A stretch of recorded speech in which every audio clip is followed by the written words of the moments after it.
तो चलिए हम लोग बेसिक्स पढ़ रहे थे। नाउ अब बात करते हैं कैरेक्टर का।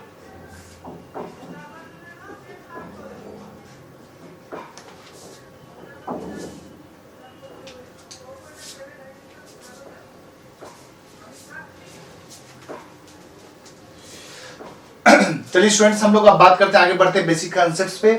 सबसे पहला हम लोग डिस्कस करते हैं कैरेक्टर के बारे में। नाउ कैरेक्टर है क्या? It is feature of an organism. जैसा कि हमें पी प्लांट पे बात करना है, पाइजम सैटिवम पे बात करना है, तो उसी का हम लोग डिस्कस करते हैं। Example, height of plant. Height of plant ये क्या हो गया स्टूडेंट्स? कैरेक्टर हो गया। सेकेंड एग्जाम्पल और ले लेते हैं, colour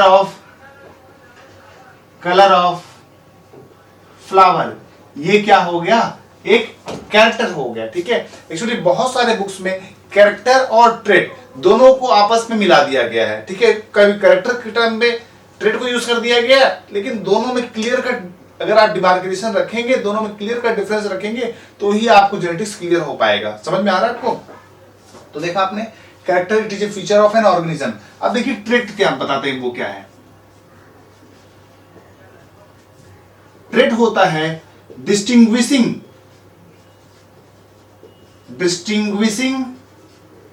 feature of organism.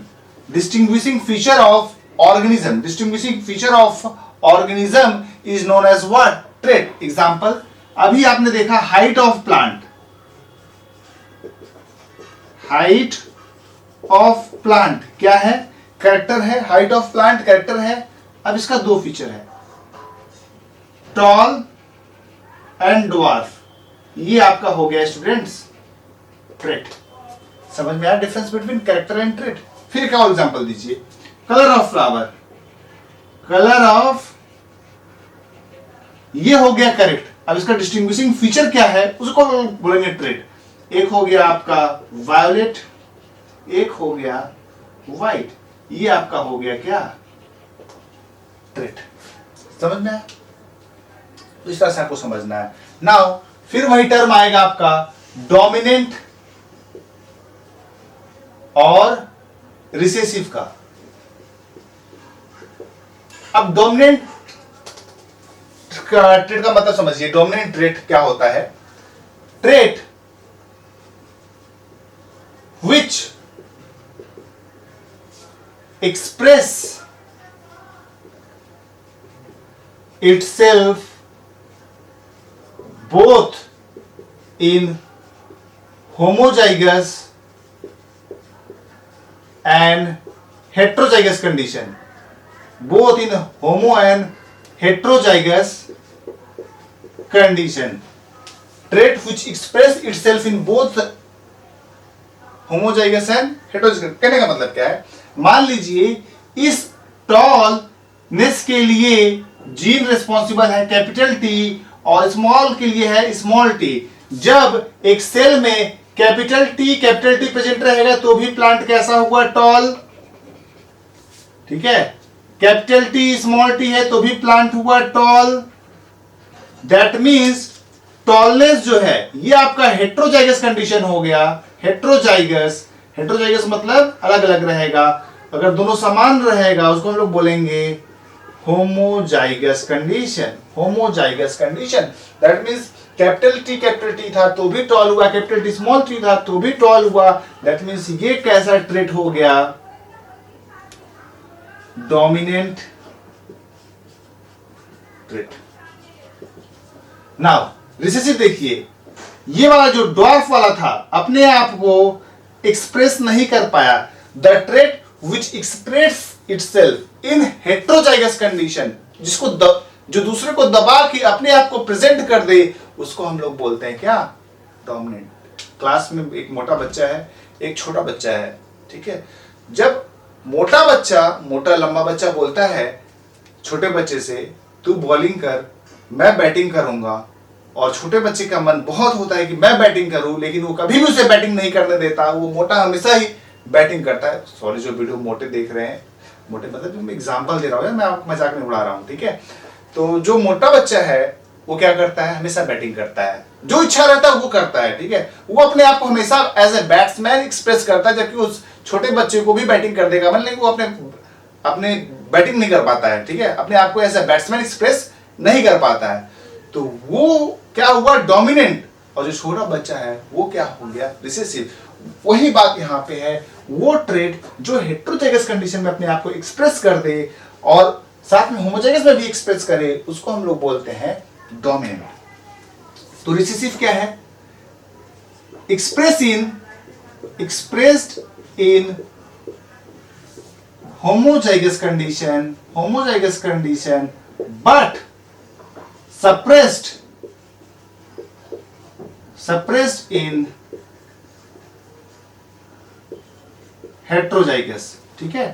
That means small T अगर दोनों साथ रहा तो प्लांट होगा dwarf, capital T small T रहा तो ये हो जाएगा सप्रेस और ये अपने आप को एक्सप्रेस कर देगा टॉल। समझने की कोशिश करिए, यहां पे इसने इसको दबा दिया, जो दब गया वो हो गया रिसेसिव, जो अपने आप को एक्सप्रेस कर दिया वो हो गया डोमिनेंट। ना अब यहां पे एक और टर्म्स आता है आपका होमोलोगस क्रोमोसोम्स। होमोलोगस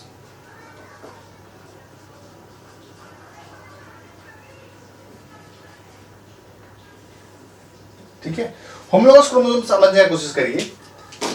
मान लीजिए ये 23 क्रोमोसोम्स था, ये 5 क्रोमोसोम्स एक पेरेंट से आया, एक 5 क्रोमोसोम्स एक आया, ठीक है ना। ये देखिए इसका हाइट, शेप, साइज सब कुछ इस क्रोमोसोम का मैच कर रहा है, तो ये आपका हो गया होमोलोगस क्रोमोसोम्स, ठीक है।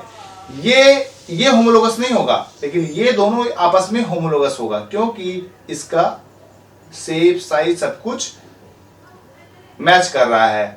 And has a similar gene on same loci। ये समझाता हूं क्या मैं बोल रहा हूं। ये इसके साथ होमोलोगस नहीं होगा, ये इसके साथ होमोलोगस होगा, ये इसके साथ होमोलोगस होगा, ये इसके साथ होमोलोगस नहीं होगा, ठीक है, समझने की कोशिश करिए, ठीक है। ये दैट मींस जिसके साथ शेप करेगा वो ये होमोलोगस, ये होमोलोगस, ये होमोलोगस, ये होमोलोगस और ये होमोलोगस। तो होमोलोगस क्रोमोसोम्स क्या है,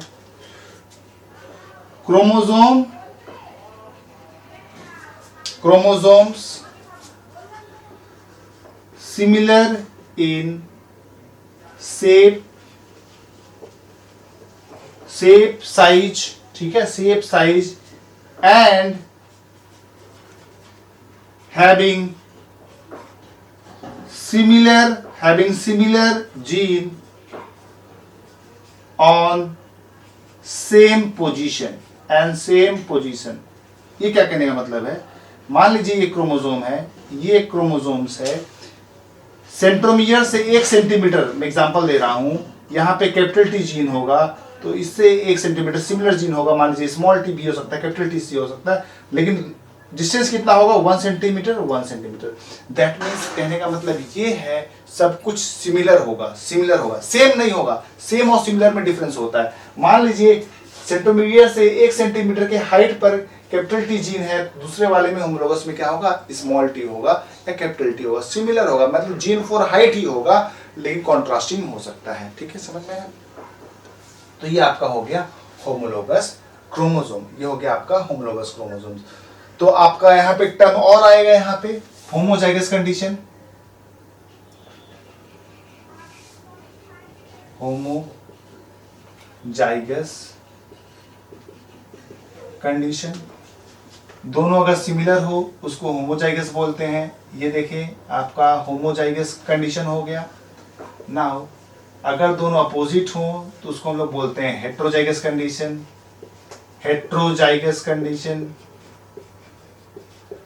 अगर सिर्फ एक हो किसी सेल में तो उसको हम लोग बोलते हैं हेमीजाइगस कंडीशन। यहां तक समझ में आया, ठीक है, यहां तक समझ में आया। ना अब मुझे आपको एक टर्म और एक्सप्लेन करना है, एलील। ठीक है, तब यहां पे आपका बेसिक कंप्लीट होगा जब आप एलील समझ जाएंगे। एलील समझना बहुत जरूरी है। ठीक है ना, ये जीन है, ये जीन है, ये एक जीन है, ये जीन है, रिप्रेजेंट कर रहे हैं, वर्ड से हम जीन को रिप्रेजेंट कर रहे हैं। नाउ एलील का डेफिनेशन पहले देखिए, आपके नोट्स में लिखा हुआ है, अल्टरनेटिव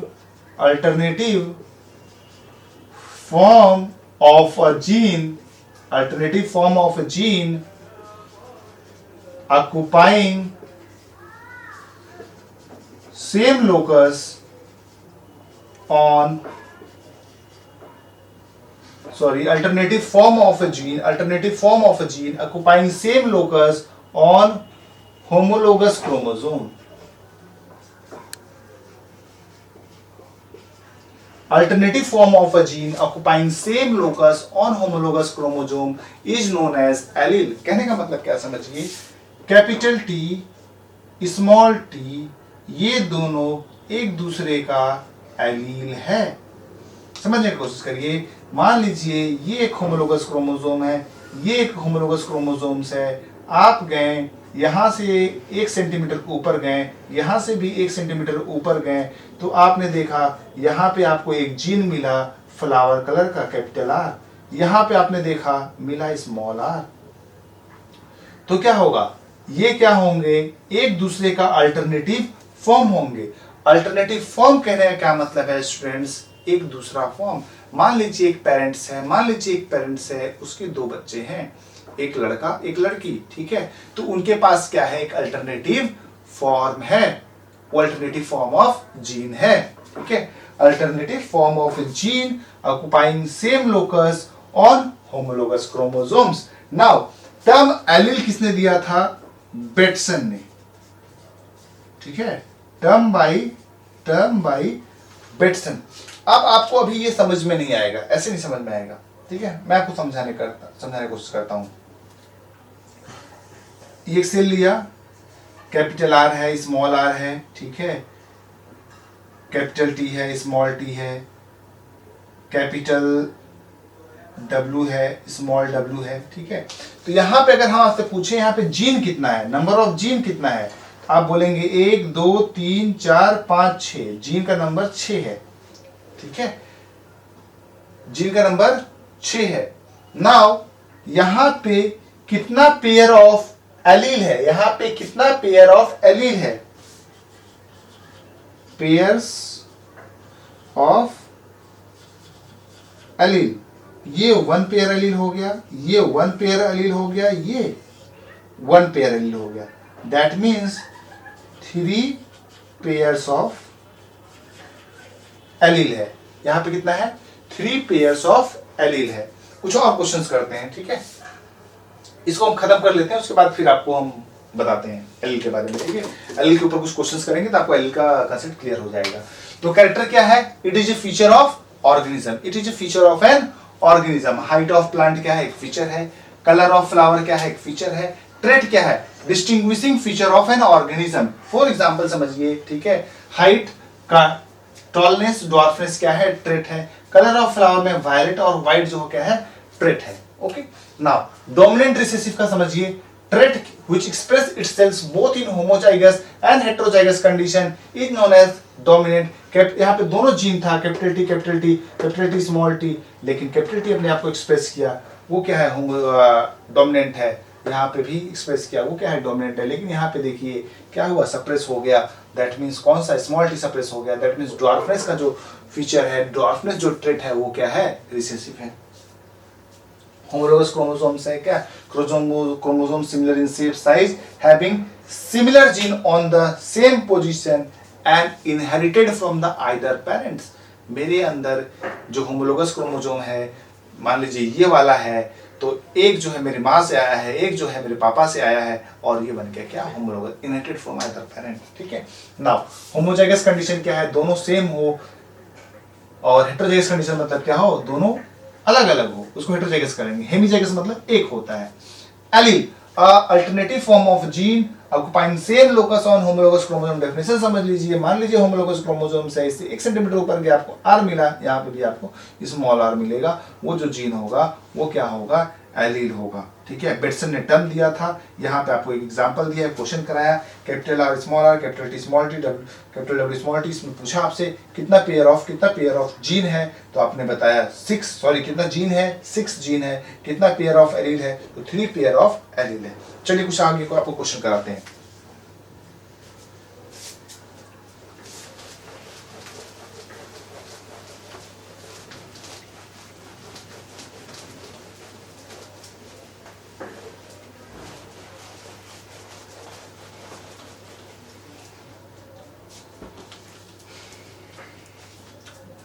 चलिए एक क्वेश्चन और लेते हैं यहाँ पे। ये एक सेल है, कैपिटल टी है, कैपिटल टी स्मॉल टी है, कैपिटल आर स्मॉल आर है, कैपिटल वाई स्मॉल वाई है, कैपिटल जेड स्मॉल जेड है।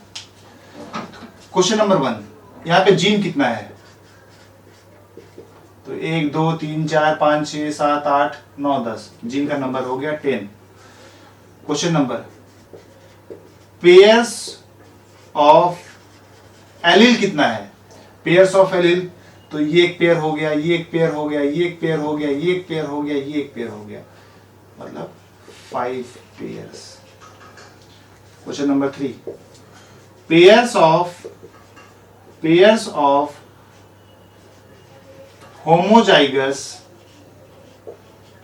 Dominant allele, homozygous dominant allele, homozygous dominant पूछा है, मुझे एक दिख रहा है 1। Pair of homozygous recessive allele,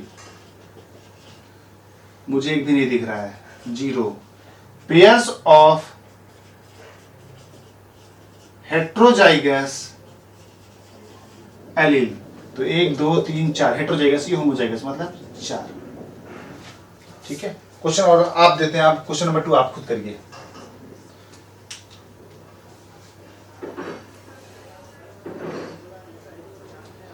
capital A, capital B, capital C, capital D, small D, capital E, small E.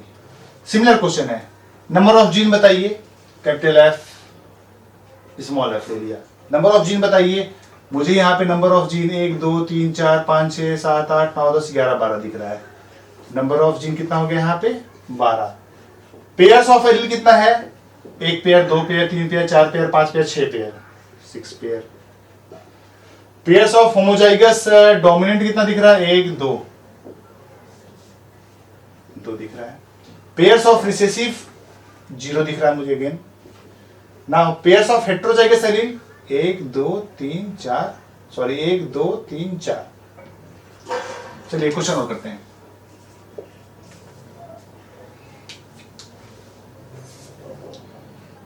A B C D B.